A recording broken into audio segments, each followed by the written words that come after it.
If you have a lower income or a lot of debt, even though saving money isn't impossible, it can be harder and it might take you a little longer to get to where you need to be. But keep in mind that those are not the only two obstacles to saving money. So if you have been on a savings journey for a while now, yet you can't seem to really make headway, this could be due to reasons that aren't even on your radar. So today we're looking at other reasons why it's so hard to save money. But before jumping into my list, I would like to thank Cover for sponsoring today's video. Insurance is important, no ifs, ands, or buts about it. And in previous videos, I've always encouraged having enough coverage because it really does serve as a financial protection. But there are a lot of companies and a lot of options, so you really have to shop around. And yes, I realize that comparison shopping, it can seem tedious, but Cover, they make this easy and fast because they partner with several well-established, reputable insurers to help you find the best coverage for your needs and budget. Now, their focus is on car insurance for younger drivers or individuals who are trying to build up experience and credit.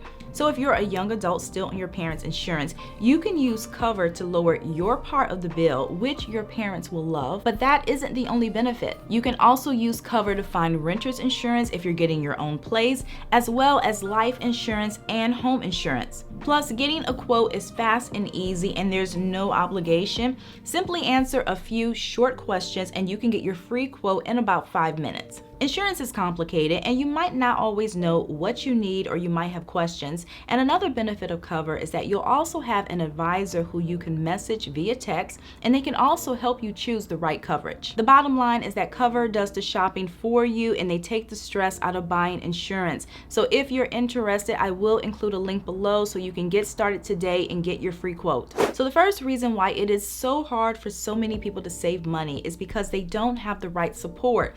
Now, to be clear, you are ultimately responsible and accountable for your own finances. You are responsible for paying your own bills, and you're also responsible for creating your own savings plan. But that does not mean that peer pressure is not real, because it is. Financial peer pressure really prevents a lot of people from getting ahead, but the problem is that people don't always recognize it because it's so subtle. And just to give you an example of financial peer pressure, it can be your friends planning a girls' weekend or other getaway, and you might at first decline because your money isn't right. But instead of others respecting your decision, they might urge you to come and keep pushing until you give in. It can take many forms and it can wear you down. So you really have to learn how to recognize it and then stand your ground, because at the end of the day, your decisions, they don't affect other people. You have to pay the price. Having people in your corner who respect and support your decision to save money makes a big difference. And I'm not suggesting that you start cutting people out of your life, because I realize that that's not realistic.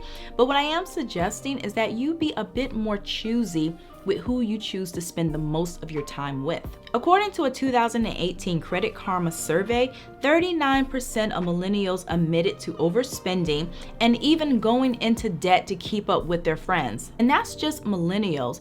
I'm sure the percent of people who deal with this on a regular basis is probably a lot higher, because financial peer pressure, it doesn't just stop because you reach a certain age. So it's so crucial that you put some distance between you and people who don't support your spending decisions. The second reason why it is so hard for some people to save is because they are procrastinating. Now, if you have a low income or you live paycheck to paycheck, saving money might seem pointless if you're not able to save a lot. But I've said this before and I'm going to keep saying it. Even if you can't save a lot, saving something is better than nothing. And if you're waiting until your income increases or you're out of debt or until something else happens to start saving money, you're really only hurting yourself, because a savings account is really your best protection against the unexpected. And it's also your best weapon against credit card debt, because if you don't put anything aside and something happens, such as a job loss or maybe a car repair, that's basically a recipe for credit card debt. Because think about it this way, even if you only put away $10 a week, at the end of the year, you will have $520 more than you started the year with. And yes, I know that that is a very small cushion, but it's still a cushion. And if you were to have a $300 or $400 car repair, you will be so grateful that you took the time to set aside that money. I've never met a person who regretted having a savings account, even a small one. If anything, they regretted not building one sooner. Saving money is also hard when you don't have specific goals. Some people need a reason to save money, and doing it because it's the right thing to do, or maybe because it's financially responsible, isn't always enough. And if you don't have a concrete savings plan, there's a tendency to maybe only save like $5 here and $10 there.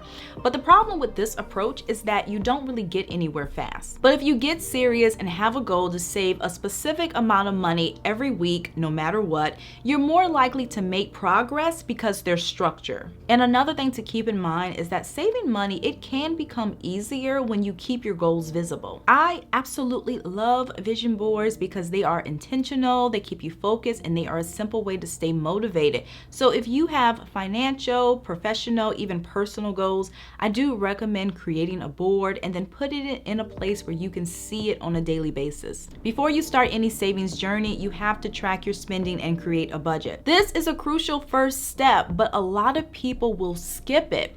But it's important because once you evaluate what's coming in and what's going out, you might find that you have more disposable income than you realize, which is more money that can then go into your savings account. Some people honestly think that they don't have any money to save, but the problem isn't that they don't have extra money, but rather they're spending all of their extra money till there's nothing left. It is so easy to unknowingly overspend in entertainment, recreation, and shopping.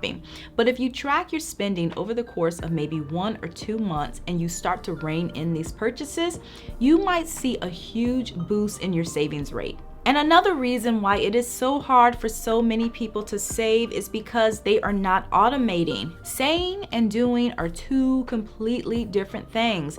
And even though we might have good intentions when it comes to saving money, some people are not disciplined enough to manually move money from their checking account to their savings account on a regular basis. And after a while, they just get out of the routine. Or they might not move the money out of their checking account fast enough, and there's temptation to spend it. So my recommendation is to just eliminate the temptation altogether and automate your savings. Because if you take yourself completely out of the equation, saving money will probably be more consistent. And there's so many different ways to automate. You can have a transfer take place 1 or 2 days after your paycheck clears your account. You can ask your employer about splitting your direct deposits and having a % of your pay go into a savings account.